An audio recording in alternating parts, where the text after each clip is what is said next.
Thank you for joining us today. I'm Heather Allen. You have come to the webinar on multifamily metering, updating the rules to accelerate decarbonization and energy savings in Wisconsin. Today is October 8th, but we're going to make this video available for long after our event today. Today, you will hear from me, and you will hear from Mike Noreen of WestCap. You'll hear from Charles Hua of Powerlines, Emily Park of 350 Wisconsin, Kieran Gallagher of Clean Wisconsin, and Ori Walsvik from Renew Wisconsin. And then we'll wrap things up with a Q&A. Just to set the scene a little bit, Elevate is my organization, and in Wisconsin, we're working across Wisconsin in different pockets of the state. We have a number of different projects. One of them is called the Efficiency Navigator. That's a project we do with Sustain Dane here in Dane County. And you can see the type of work we do. This is a 4-unit multifamily building. It's a naturally occurring affordable housing project. And you can see we install things like air sealing, boiler replacement, lighting upgrades, appliance replacement, to try to reduce the energy use in the building, provide energy savings, and help reduce emissions from those buildings. And so this is a type of project we do all over the state, and it has given us a great deal of real world information that we can bring to conversations like this. So what is multifamily metering? If you can picture an apartment building with 5 units and 5 individual meters, so 5 individual families are getting bills, and you want to install one solar system and maybe even an air source heat pump system, a centralized ducted system with individual controls in the units, and maybe one centralized air source hot water heater. What would be the most efficient way to to arrange the utility bills and to install those systems connected to electric meters? That's really the question today. How can we do it most efficiently, and how can we deliver savings through structuring the metering so that the benefits really go to the residents? Here's an example, specific example of a project that Elevate actually did work on. It was a 4-unit. Each of the units had 2 bedrooms, 1 bath. They were each individually metered. They had gas heating and stove and window AC units. Originally, the load was around 16,000 kWh per year with a common load of 1,000 kWh. Each unit had a very different amount of energy use, just depending on the number of people and how they're using energy.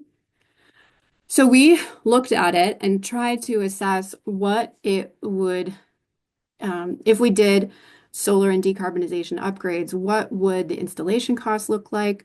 And what would the savings be if we metered them individually versus if we metered them in a unified way? And this, for the purposes of this analysis, we actually thought about virtual net metering, or virtual metering, aggregate metering. But you can see the most important numbers on this screen are if we can meter that building as a whole, 1 unit, we can have an 18% reduction in installation costs and modestly increase the energy savings for the tenants and for the owner. It also gives us the flexibility of adjusting to changes in load over time.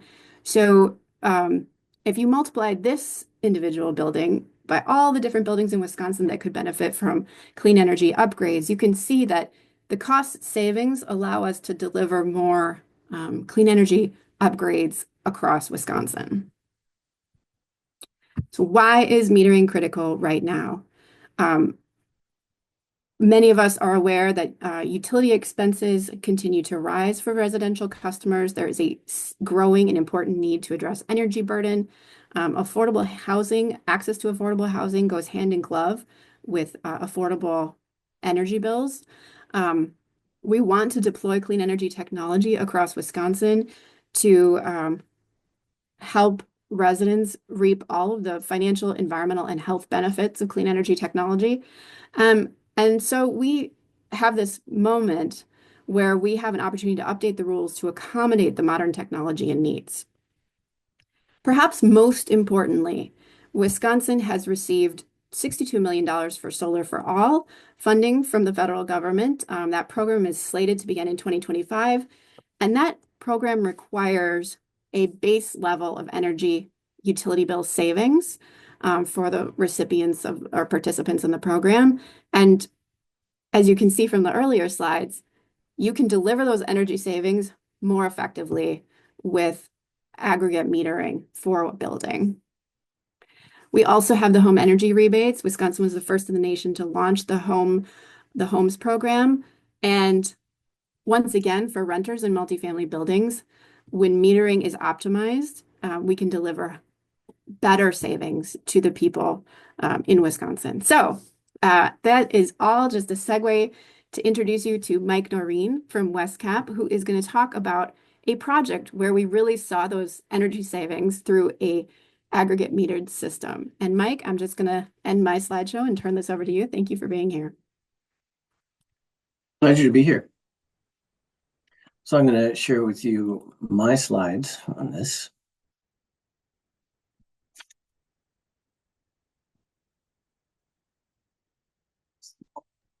So, as Heather mentioned, and thank you for inviting me to be a part of this. My name is Mike Noreen, and currently I'm Associate Director for Sustainability at Wisconsin, or at, West. But formerly, when this project that we're going to talk about happened in 2021, I was the sustainability coordinator for River Falls Municipal Utilities. So I'll address a little bit on the utility side of things. With River Falls Municipal Utilities, we had a sustainability department, which I led, and our mission was to instill a strong local conservation ethic, demonstrating the effectiveness of energy efficiency, conservation, and renewable energy. So clearly, this project that we're going to be talking about fit into our mission. And then I also, at the utilities, being a small utilities, I wear a lot of hats. I was also the low-income program administrator. And our mission on that one is to reduce the energy burden of our income-qualified customers. So good tie-in for both. And the opportunity was this in River Falls at 1300 South Main, which is the name of the address and the building itself. This dilapidated old River Falls motel was there, and it was in rough shape. It wasn't open, and it was just a blight in the community. And so we had an opportunity to partner with WestCap and the Gerard brothers to build a low-income multifamily housing on this lot that nears net zero. So clearly, great opportunity to change the paradigm of low-income housing. And that paradigm was you don't build low-income housing, you build better housing. And then as people move into it, the lower quality units become available, and that is your low-income housing. That doesn't really sit that well with me. So this was a great opportunity to build some high quality low-income housing and revitalize the area, and it fulfilled the mission of both our sustainability and our low-income end, but also public power. And public power utilities are designed to do what is best for the community, not necessarily the shareholders or the members. So this public power, it fit into their mission as well. So what did we do? My role in this one was small, but yet critical to get this project going. And that was to allow a single meter for this multifamily complex. I did not act alone in this. We do have city staff, utility staff, and those of us in our wholesale power supplier. We review all of our metering, and we review all of our permitted interconnection agreements, and we saw that there was sufficient language in there where we could make that decision to allow for a single meter on this building. And this is it, when I went back, you saw the old River Falls Motel. This is on the exact same spot. You can see the solar flowers out in front, but on the roof, it's packed with solar as well. So why did we do it? It met our utility mission to do what is best for our community, to do what's best for our customers. We were able to, our customers are not paying that customer charge, which is equivalent to about $42, which is probably similar to a lot of utilities every month, whether you use any electricity or not. Is economic development. We went from a blighted area to a revitalized area with the solar on and the solar flowers and beautiful building right downtown, with access to food, gas, childcare. Reduce the energy burden. That's met our mission, and that's what we're trying to do. Met social justice. What we're trying to get to is quality housing. This isn't the housing that everyone has moved out of. This is high quality housing. And it also provided the social justice component of access to clean energy for everybody. This is a really big step and not always an easy one to get over, but really happy with it. And then climate change. We recognize that we need to build to net zero as soon as we can, as fast as we can. And this was an opportunity to do it. And that picture, that image below is an image of the inside of one of the apartments. And what are the results of this? We did lower the energy burden. Our residents are still eligible for WEAP assistance. The community was improved, and this project is a statewide model of success for single metering of multifamily units, particularly that have solar on them. So very happy with the results. There's the survey, or some reviews from below, and some of the plaques that are in the front. Very good project, and we hope to see it replicated in the future. And I'll be available for questions once we're at the end of the presentation. And so with that, I am going to pass this on to our next person, and that is Charles Howe. He is the founder and executive director of Powerlines, and previously served in the Biden administration as a senior policy advisor at the Department of Energy. He's born and raised in Madison, Wisconsin. So Charles, please take it away. Thanks so much, Mike, and thanks so much, Heather, for having me. Let me get my slides pulled up.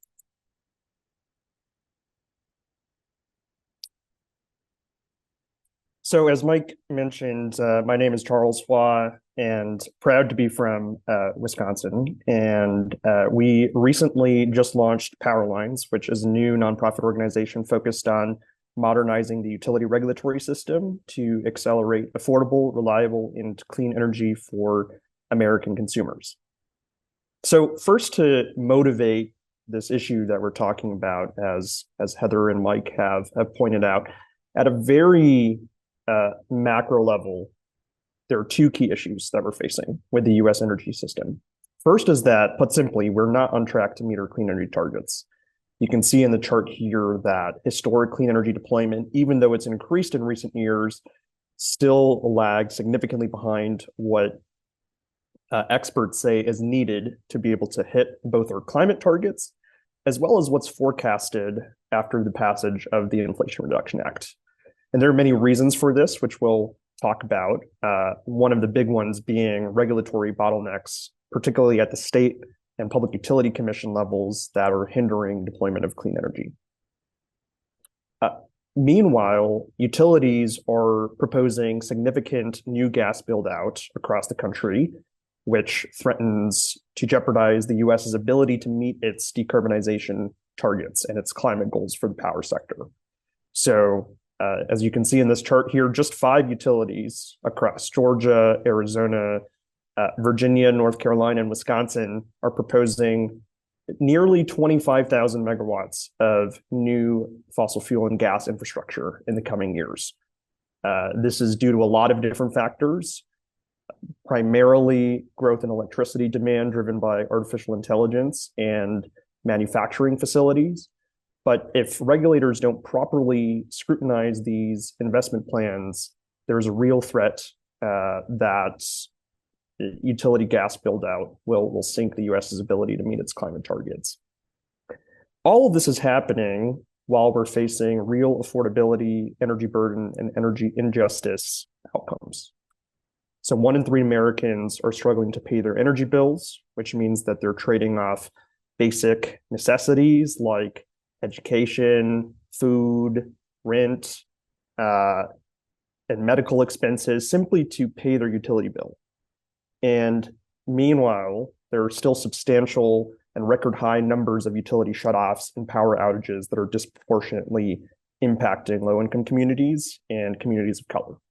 So this is the backdrop of all the things that we're going to be talking about today, is that we currently exist in a regulatory framework that is causing us to not reach either affordability or reliability objectives while compounding the clean energy and sustainability components of this work, as well as the inequity and energy injustice issues. So what does that have to do with public utility commissions? Well, the energy regulatory system is ground zero for climate inaction and environmental injustice in America, put simply. What that primarily manifests itself as is oftentimes state public utility commissions that have routinely approved coal, gas, and fossil fuel projects that disproportionately harm low-income communities, communities of color, environmental justice communities, and other vulnerable communities through continued investments in fossil fuel resources. Additionally, the regulatory system has continued to harm ratepayers, particularly low-income customers and communities, without proper accountability to the public interest for these regulatory decisions. So state public utility commissions, which regulate the investor in utilities, are what we call the guardians of an affordable and equitable clean energy transition. They have a make or break role when it comes to whether the US will meet its clean energy and decarbonization targets and whether it can properly mitigate the energy burden and the very real energy injustice outcomes that we're seeing across the country today. So to get very tactical, state public utility commissions, every state has one. They're important state-level energy regulators. They primarily regulate the investor-owned utilities in the state. They regulate all sorts of utilities from electricity and gas to telecoms and rail. And they usually have the power, just in terms of electricity and gas, to determine 3 things. First is our energy bills. Second is how much our utilities are investing in different forms of energy generation, from clean energy to fossil fuels, and where these projects are located. All told, the 200 public utility commissioners across the country oversee over $200 billion in utility spending each year across the generation, distribution, transmission, and gas systems. So that's $1 billion a commissioner, and we should be talking about public utility commissioners and thinking about them in terms of their impact on energy, climate, and equity issues as if they're US Supreme Court justices. Yet very few people can name who their 3, 5, or 7 public utility commissioners are, let alone know what they do or what power that they have. So Powerlines, we started as an organization, a nonprofit organization, working to ensure that PUCs are enablers of, rather than barriers to, this clean energy transition. And we're doing that through a variety of mechanisms, but really focused on the 3 Ps, is what we like to call it. The people that shape the system, including the PUC commissioners and staff, and really making sure that they understand the power that they have to accelerate an affordable and equitable and reliable clean energy transition. Second is the policies in place. So things like how integrated resource planning, things like rate design, things like integrated distribution system planning, and low income bill assistance programs, what those programs and policies look like in every state. And then finally, the process that governs all of this, noting that the utility regulatory system is typically very technical, inaccessible, and wonky. So working with community groups to demystify that. And we're looking to build a big tent coalition for this effort and very much welcome the opportunity to connect with everybody on this call who's interested in learning more about our work on public utility commissions and modernizing the utility regulatory system, and are very excited to hear from you to understand what are some of the bottlenecks and opportunities that you face in your work around public utility commissions. So I will now pass it off to our next speaker, Emily Park, who is the co-executive director of 350 Wisconsin, which is a grassroots climate and environmental justice group. And so I'll pass it off to Emily. We'll speak a little bit more about how you can get involved. Thank you, Charles. Let me make sure I'm getting my slides shared appropriately. All right. Hi, everybody. Thank you so much, Charles, and thank you everyone for joining us here today. My name is Emily Park, and I'm here to talk to you about how everyone can be effective and impactful at the Public Service Commission, not just the experts, not just those of us who are employed in the clean energy or climate advocacy sectors, but everyone. So first of all, the Wisconsin Public Service Commission. We would like to have Public Service Commission engagement be easy. I think a lot of people who are insiders in this kind of work might think that it's easy to engage, and the opportunities for everyday people to be involved are obvious and clear. Our experience as a grassroots organization representing just everyday people who are interested in energy, climate, things like that, it is not easy. It is for individuals. And if I, as a climate organizer, had a steep learning curve in this process, imagine how it must be for individuals and community members who aren't that deep in this work, who aren't devoting many, many hours a week to this, who are just, wanting to learn more about how they can influence their own energy bill. Ultimately, our dream is that the Public Service Commission of Wisconsin's website and processes are easy to navigate for everyone, but that will take time. And so, in the meantime, I see the role of organizations like 350 Wisconsin and others involved in this work, like Powerlines, as sharing our learnings with as many people as possible. As Charles said in his part of the presentation, utilities are ground zero for environmental injustice. And so the frontline communities, the people being directly impacted, the people whose energy bills and health, et cetera, will be directly impacted by these decisions, they're the ones who most need to have their voices heard and most need to have access to the inclusive and equitable opportunities to offer input and have the Public Service Commission take them seriously and listen to their concerns. So just to start, the nuts and bolts of how to engage with the Public Service Commission of Wisconsin. And this part of the presentation is really focused on engagement from individuals, community members, impacted stakeholders.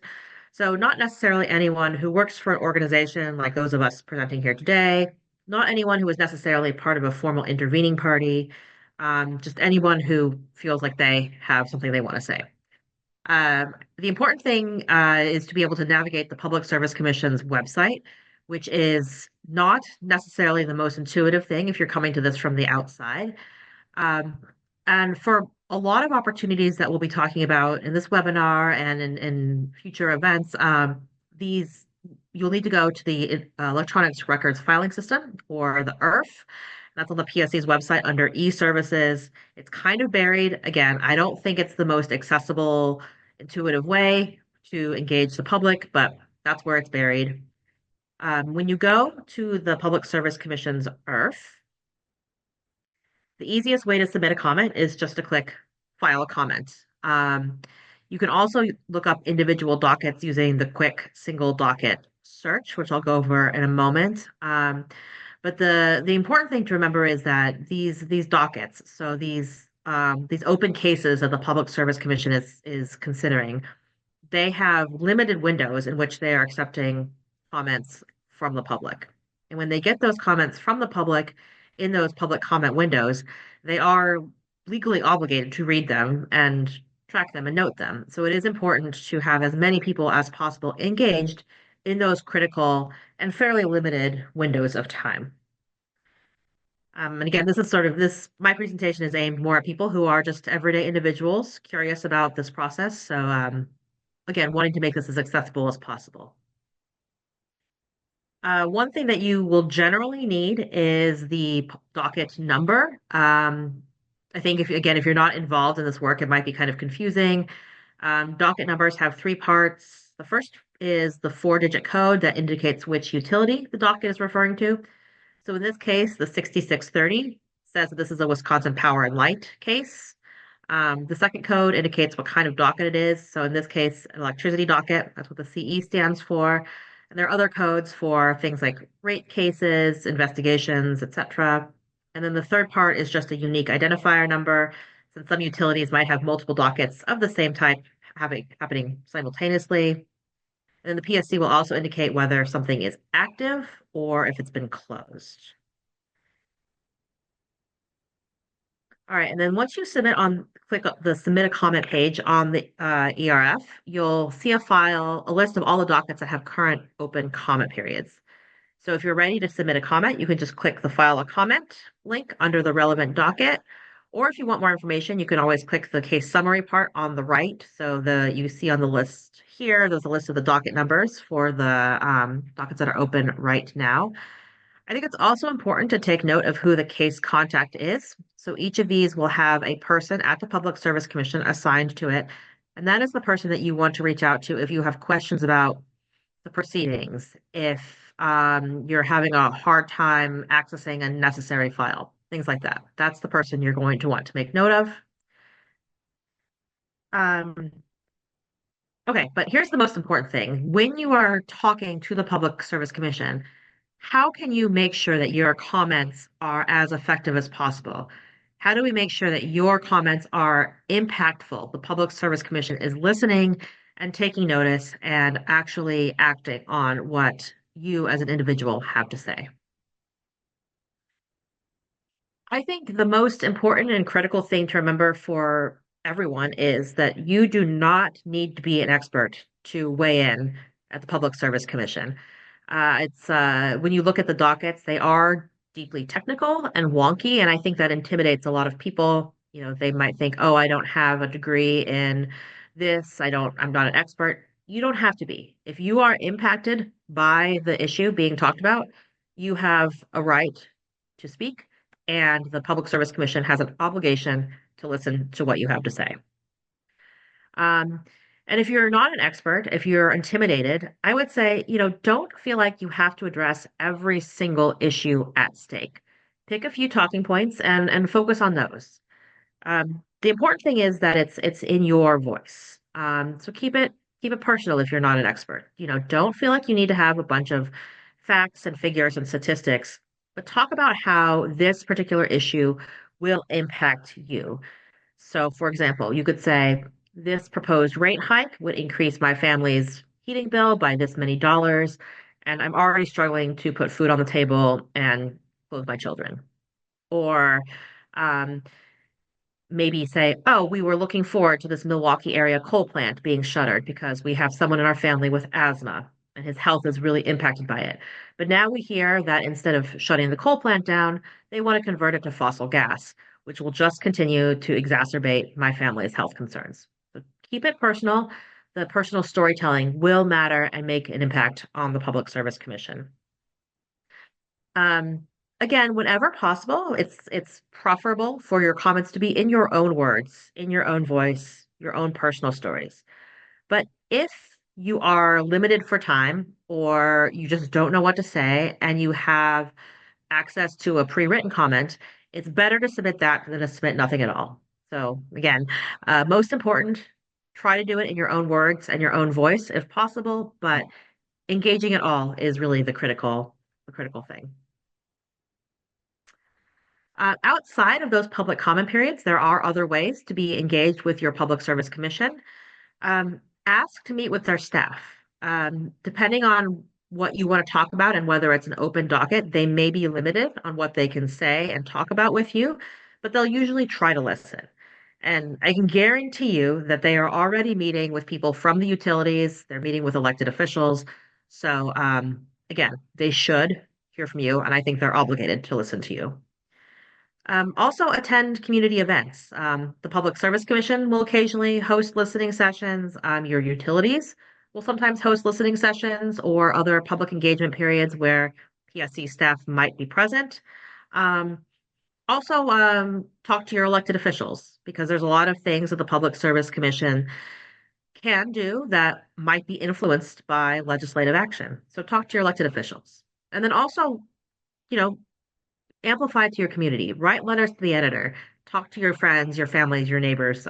Again, I think a lot of people just don't know that the Public Service Commission exists and they have a tremendous amount of power. And so everybody needs to know about how they can be influencing that process. So yeah, thank you everyone for being here. If you have comments, questions, feedback, I encourage you to reach out to me. I will also be available at the end of this webinar for the Q&A session. But next, I'm going to hand it off to Kieran Gallagher, who is the Energy and Air Manager at Clean Wisconsin. Okay, pulling up my slides. Okay. So today I want to talk to you about why we're giving these presentations on how to engage at the Public Service Commission, why that agency is important as it relates to the master metering of multifamily issues. So there's currently an opportunity to engage on a rulemaking process at the Public Service Commission around the code 113.0803, which is the code that that is in charge of the individual metering mandate. So to talk about the status quo of the PSC code and what the commission and commission staff are working with right now. Currently, if all apartments must have an individual meter in every single apartment, if it is a new multifamily building being constructed, or if an existing building is undergoing some sort of substantial remodel or change in occupancy, like from transitioning from a hotel into apartments. There are some exceptions listed in this code. And then as we've also seen, some projects have been able to go forward with a utility agreement that this is allowed, like the West Cap and River Falls example. Alternatively, developers can seek a permanent waiver from this rule. They apply to the Public Service Commission for that, and they are deciding that on a case-by-case basis. And current code specifies some instances where a waiver is not applicable right now.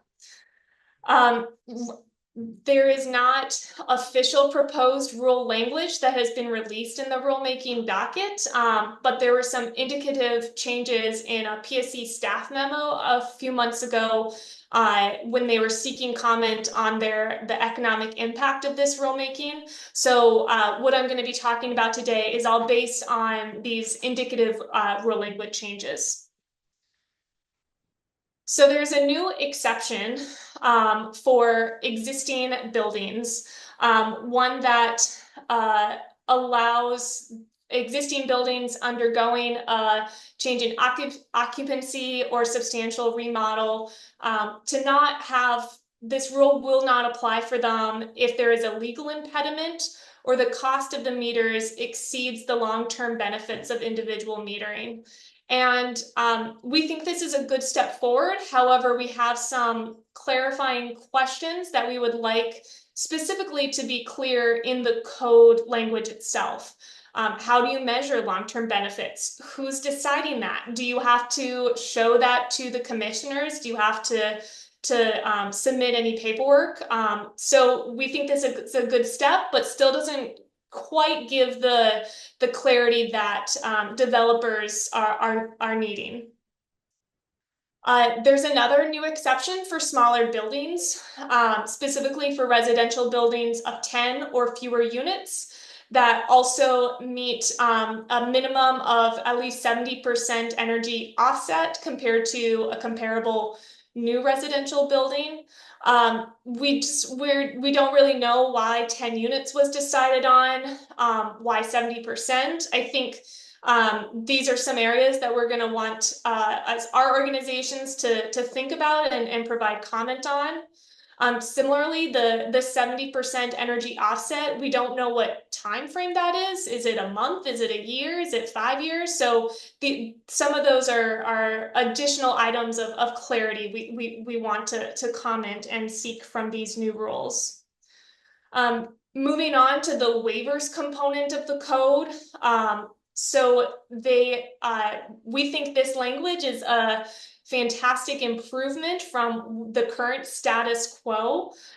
It removes this vague language that developers must meet something that is substantially more efficient than required by code. Developers have been struggling to figure out what that means when they submit a waiver application.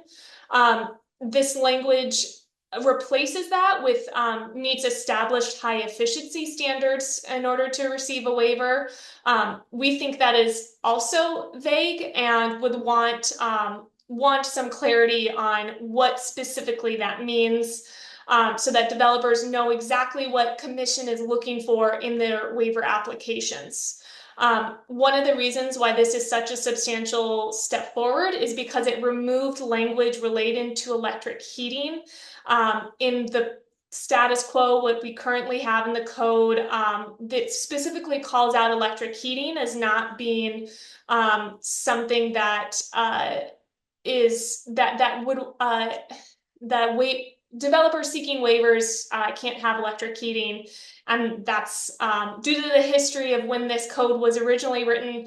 There was no air source heat pumps. There was only electric resistance heating, which is very inefficient.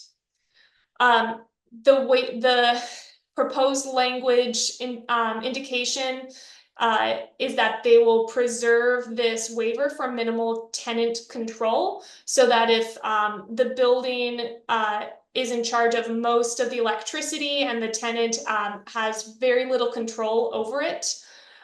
There's an example of what that specifically means, but we want a question I have is this an example, or is this a very specific standard developers need to meet?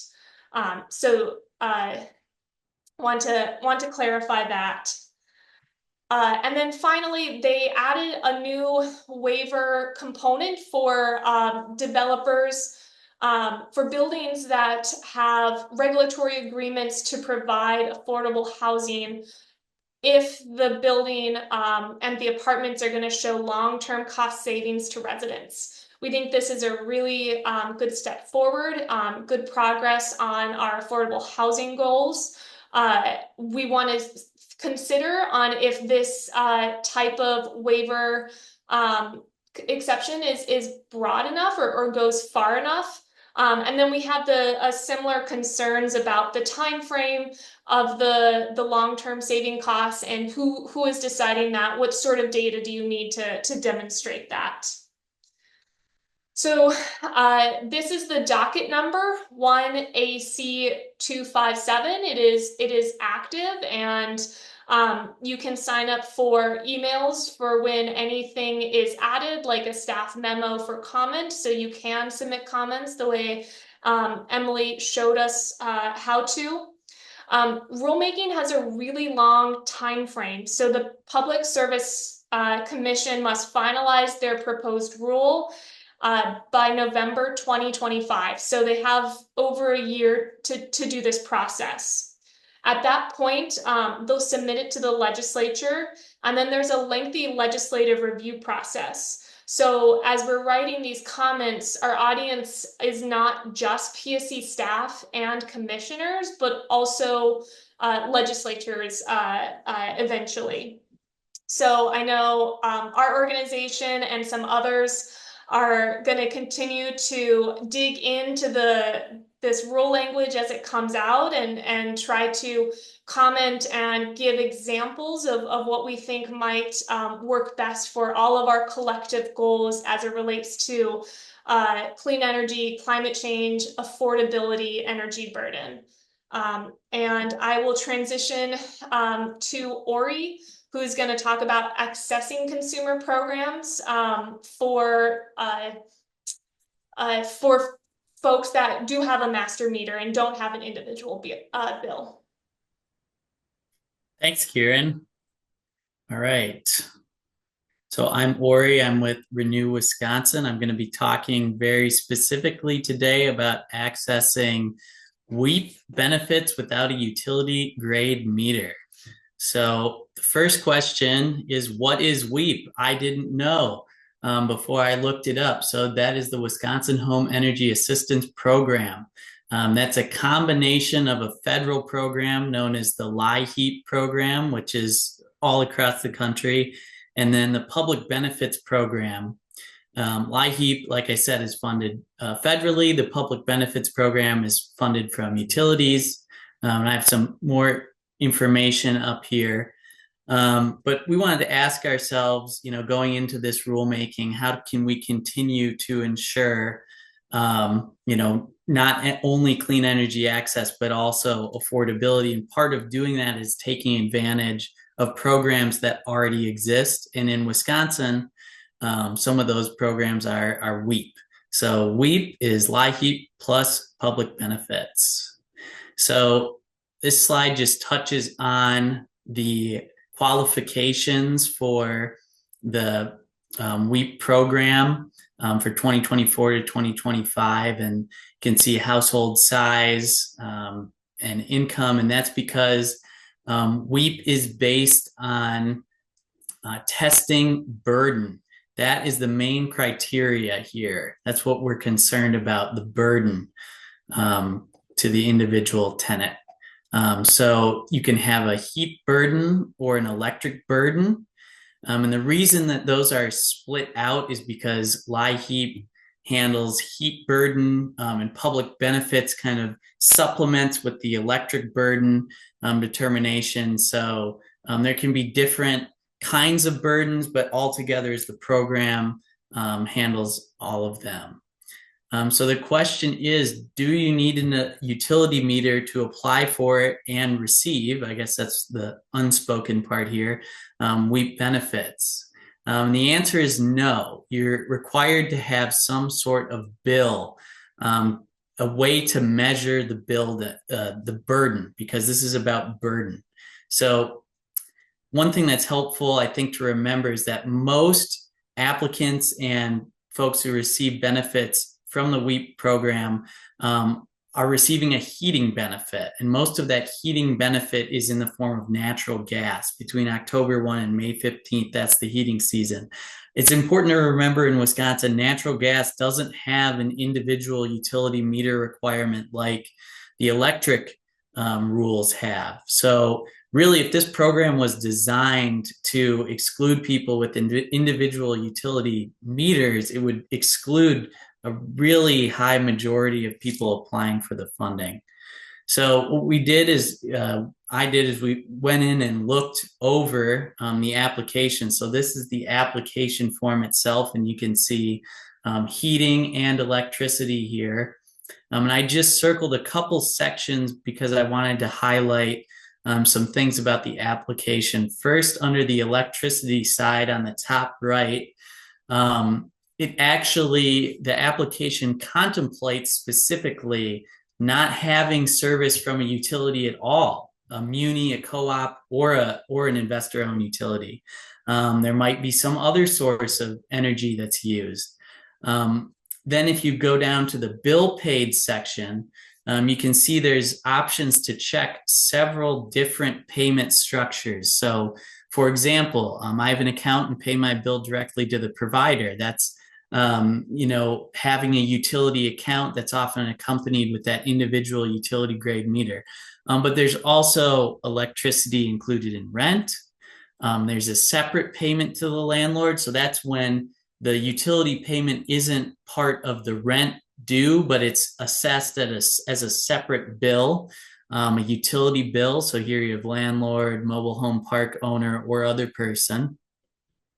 And then there's also I do not pay, and that goes to eligibility. But I just wanted to break down in the application, we have these specific areas to check and document how this is paid. So you may notice down here and you say, but Ori, you have to give a utility account at some point, and that is correct. But a landlord account is perfectly acceptable. You'll see further on that some other accounts are acceptable. And the reason why there has to be an account is because there has to be some way to verify that burden. When we go back to the income amounts and the utility burden amount, we have to reconcile those somehow because the program is about burden. So this is the second portion of the application. I just wanted to, circle one thing here. There's a central AC designation here that just, goes to further demonstrate if you have to have an individual utility meter, but you have central AC, you couldn't measure that individually. And I just wanted to highlight, that's present in the application. The WEEP folks are thinking about that. But don't take it just from me. Take it from the manual. I went into the manual, and there's actually some really great examples, and I'll have links at the bottom here. There's some really great examples of who is eligible. So for example, just to get into it here, the applicant has a shared meter and account with another tenant. So one tenant has an account for 2 apartment buildings. If they have an energy bill burden, the applicant will receive the single party check here. So they are eligible. Heat is included in rent. Yes, those folks are eligible if they have burden. Heat or electric is paid to the landlord or the trailer park owner. Yes, that individual is eligible if they have a burden. And then, of course, you're eligible if you have a separate meter or account, but somebody else pays for it. Then here's a couple other situations. For example, the applicant has an account, but it's not listed in somebody's name who lives there. Yes, that person is still eligible. I'm sorry, this is the section which demonstrates if you have a utility account, you're eligible. But then also, if you are, so this is more common in the water world. Your landlord might have a water account and you have to go in and pay, using your landlord's login information. But if heat and electric are in the landlord's name, but you go in and directly pay the utility, yes, you're still eligible for benefits. So I just wanted to share that information with everybody. I think it's pretty important that we preserve access to these benefits and make sure that everybody has, all the tools at their fingertips that they need to help reduce that energy burden. And the sources are here for my presentation. So I think we're moving to questions now. Thanks, Heather. Thank you so much, Ori. We've got some great questions in the chat. The most common and most urgent probably is this question about timeline. So we've kind of given you everything you need to know to get ready and engage on this critical issue, which will slowly roll out over time. And we don't have the dates yet of opportunities for the public to engage, but we know that it's coming. And so the earlier we start sharing this information with folks around Wisconsin to be prepared for this rulemaking, which could take, up to a year, and there might be multiple comment periods. We're here really to set the table so that everyone's on the same page about why it's important, what the changes might look like, and they may be different from what Kieran was sharing because we haven't actually seen proposed rules yet. But we have some good indicators of what we might be needing to be prepared for. Kieran, do you want to add to that at all? I think that summarized it well. I think we are also unsure of what this timeline is going to look like.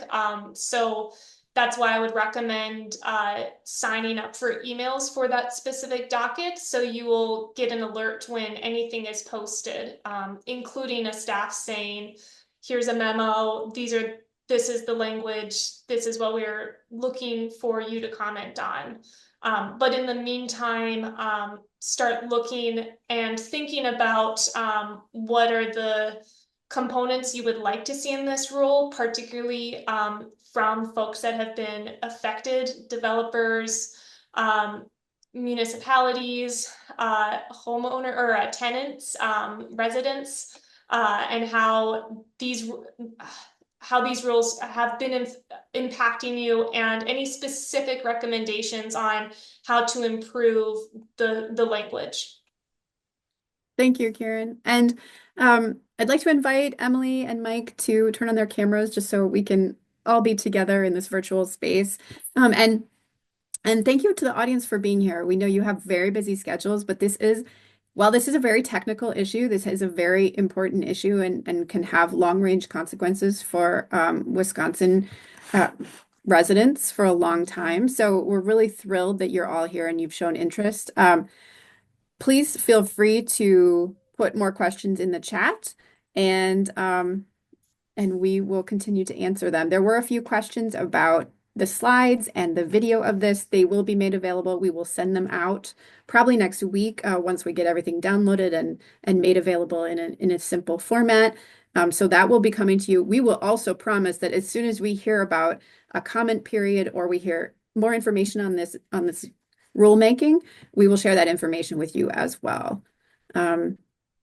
Is there anything that, Emily, yeah, go for it. I wanted to add that, if you sign up for email updates from the PSC, again, if you're not someone who's already in the weeds on these things, the emails from the PSC are not always the most helpful. You'll get notified of a lot of legal filings that you as an individual might not necessarily need to know about. So I would also, if you're interested in a specific case, I would suggest signing up for a mailing list from one of the organizations listed here, because you will get a lot more specific and useful updates on timing of comment periods. Things like that might help you cut through the excess information. Right. But if you are interested in signing up for this rulemaking and following it, we can give you the docket number so you can go right on the IRF and put your name in. We have a question in the chat. What do you know about, I'm sorry, it's a question in the Q&A. What do you know about the status of aggregate metering being allowed in more utilities? Right now, I know it's only in We Energy's territory and there are specific conditions.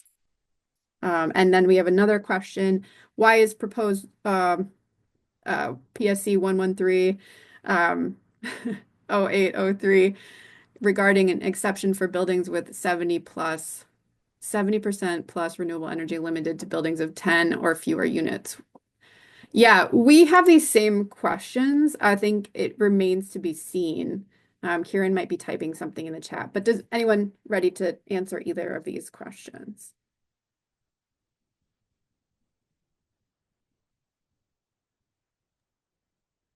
Yeah, to Morgan's question about the 10 units, that was new to us. We don't particularly understand why 10 was decided. I think we agree with you that it seems potentially arbitrary, and we just don't know what the reasoning was behind that. So that could be something to comment on if you are concerned about other medium-sized apartments like 11, 12, 13, not very different from a 10 unit. Thanks, Kieran. I think we have a really good question for Mike, and I think this will be our last question. Mike, when you were working at the utility in River Falls, how did you get around PSC 1130803 and allow the single meter for the project? Right. That's a good question. We saw it as the utility had the had the leeway or the flexibility to make that decision on the single meter. And if it were the developer, they would be seeking that the waiver. We saw it was our choice, and so we made that decision to allow for the single meter. So did we submit a waiver to the PSC? No, we did not. Right, and I would just add to that. So in most cases, really, because what you're asking for from the utility is an opportunity to interconnect the project to the grid. The utility has the authority to say yes. If they do not say yes, then a developer or property owner has to go to the Public Service Commission and seek a waiver. That's the next option. But the utility has the authority to say yes, and that is what happened in River Falls. So. Yep. We're almost at time. I'm just going to turn it over to Charles to see if he can wrap this up and bring us home. Sure. Well, thanks, Heather, and again, thanks to all the other fellow panelists, and really the work of all the different groups that are represented on this call, from Elevate and Clean Wisconsin to Renew Wisconsin, 350 Wisconsin, and West Cap. Really grateful as a Wisconsinite for the work that the different groups on this call are doing. I just want to really emphasize and underscore, I think, a couple of the things that different folks touched on, particularly the importance of your engagement in this process, especially at this current juncture.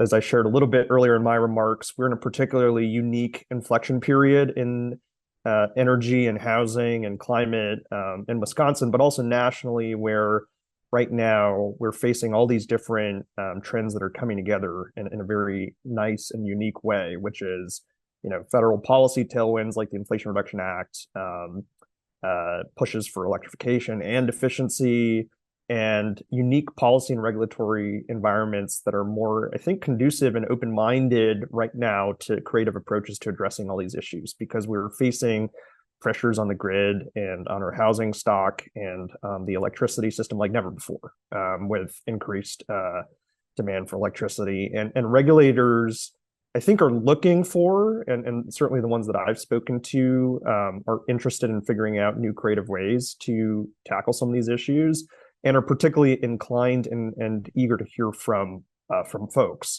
Certainly there are a lot of groups that are actively engaged in PUC proceedings and have been for a while. But one group that has been somewhat missing but could be further involved and active is you all, is the public, and residents across the state, to really push for some of these policy and regulatory reforms to accelerate positive clean energy affordability, and energy justice outcomes. So I think I'll close it there and just say that this is a particularly unique moment in time, and one that's ripe for a lot of public engagement that can really, I think, make a difference. And so very excited to see what comes out of folks' engagement with the Wisconsin Public Service Commission and beyond in this moment. Thank you. Have a great day.